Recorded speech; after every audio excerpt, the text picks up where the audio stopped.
como ustedes conocen, es la fracción de expulsión. Una fracción de expulsión mayor del 50% es lo normal. Se habla de insuficiencia cardíaca o disfunción ventricular leve cuando está entre el 40 y 50%.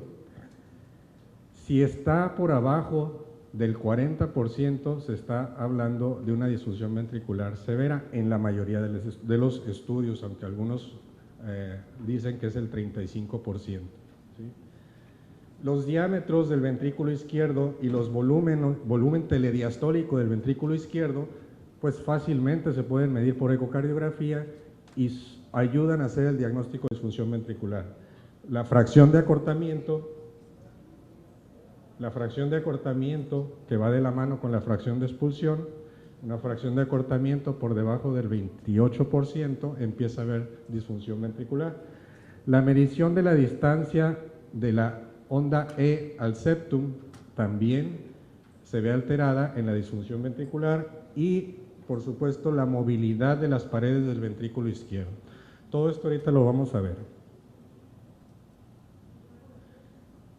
Esta es la forma en que se hace la medición por ecocardiograma del modo M, ¿sí? En donde vemos el septum interventricular, la pared posterior del ventrículo izquierdo y podemos medir el diámetro diastólico, el diámetro sistólico, el grosor de las paredes y la relación que guarda esto se saca con una fórmula para calcular la fracción de expulsión. Esta es la fotografía de un ecocardiograma en donde la muestra del modo M se pasa por debajo de las puntas de las valvas de la mitral, que se supone que es donde se debe de hacer la medición en modo M. En esta tabla ustedes ven las diferentes medidas normales a diferentes edades y sexos, no nos vamos a detener en ellas, son cuestiones técnicas. Y entonces les decía que de esta forma nosotros podemos calcular por medio de fórmulas que la mayoría de las máquinas ya las traen directamente a nosotros hacer las mediciones, nos calculan la fracción de acortamiento y la fracción de expulsión. La distancia, este es el modo M de la válvula mitral, la onda E y la onda A. La distancia entre el punto máximo de la onda E y el septum interventricular, lo normal es que sea menor a 7 milímetros. Si esta distancia se ve incrementada, nos habla de disfunción ventricular. Obviamente, aumenta el diámetro del ventrículo izquierdo, se separa el septum de la máxima excursión de la valva anterior de la mitral. Y la fracción de expulsión, que se calcula por método de Simpson, ¿sí? Se mide el volumen final de la diástole en cortes y se hace una relación con el volumen al final de la sístole, ¿sí? La diástole, las valvas abiertas, el volumen en relación a la sístole, ¿sí? Y eso nos da la fracción de expulsión. La fracción de expulsión, que no es volumen, es el porcentaje de acortamiento, de la cámara del ventrículo izquierdo, el porcentaje del volumen final con que se llena el ventrículo que es expulsado en cada latido, ¿sí? Entonces, eso mide la función ventricular sistólica en una forma totalmente lineal. Bien, pero también tenemos el problema de la disfunción diastólica. En la disfunción diastólica, lo que sucede no es una alteración en la movilidad o en la contractilidad de las paredes del ventrículo izquierdo, sino una alteración en la distensibilidad, en la relajación, en la propiedad que tiene el corazón de relajarse para recibir la sangre.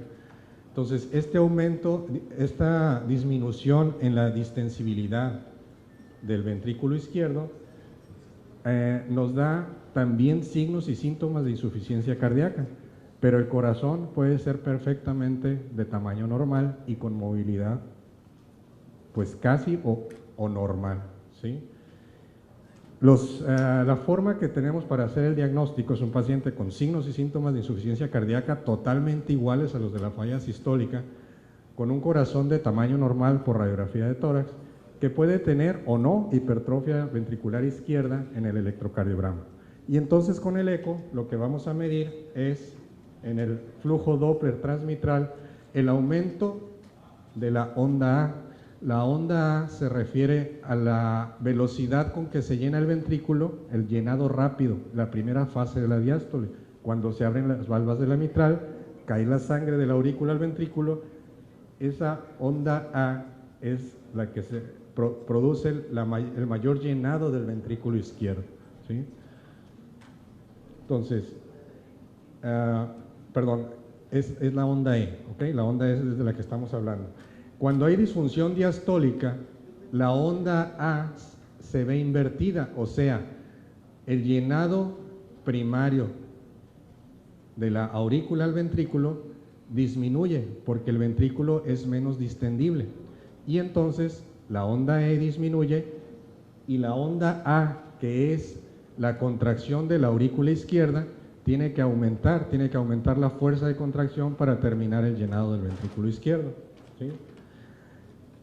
El tiempo de relajación isovolumétrica es el tiempo que lleva al ventrículo en relajarse. Ese tiempo obviamente se ve incrementado. Y entonces, lo que les decía, una onda E normal y una onda A normal. La onda E, que es el llenado rápido, es mayor que la contracción auricular, que es la onda A. Cuando hay una alteración en la relajación del ventrículo izquierdo, se invierte esta relación y entonces la onda E es menor y la onda A es mayor. Tiene que aumentar la fuerza de contracción la aurícula para impulsar la sangre al ventrículo, que está disminuida su distensibilidad. Y entonces también se hicieron criterios para diagnosticar la disfunción diastólica, criterios de Framingham, que básicamente, les decía, es clínica de insuficiencia cardíaca, fracción de expulsión mayor del 50%, o sea, normal, ¿sí? Pero con parámetros ecocardiográficos que nos van a sugerir la posibilidad de disfunción diastólica. Bien, además el ecocardiograma nos va a servir para tratar de diagnosticar las enfermedades que pueden estar produciendo la insuficiencia cardíaca. La insuficiencia cardíaca, como ustedes han visto a lo largo de todas estas pláticas de los 2 días, pues es la parte final a donde se juntan todas las enfermedades cardiovasculares. Finalmente el enfermo llega al punto de nacer insuficiencia cardíaca. Entonces con el eco nosotros podemos hacer el diagnóstico etiológico, ¿sí? Y podemos también ver complicaciones de la falla ventricular, como en este caso, en donde un paciente tiene un trombo en el ventrículo izquierdo, un ventrículo izquierdo dilatado y con muy poco movimiento, hay estasis sanguínea, forma trombos. O como el caso de este paciente, en donde hay un aneurisma en la punta del ventrículo izquierdo, un paciente puede, con un infarto, puede romperse el septum interventricular, ¿sí?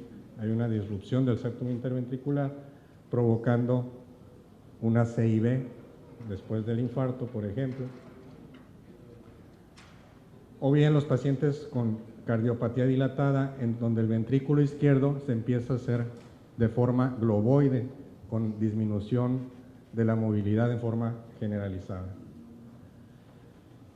La miocardiopatía dilatada, ¿sí? La forma más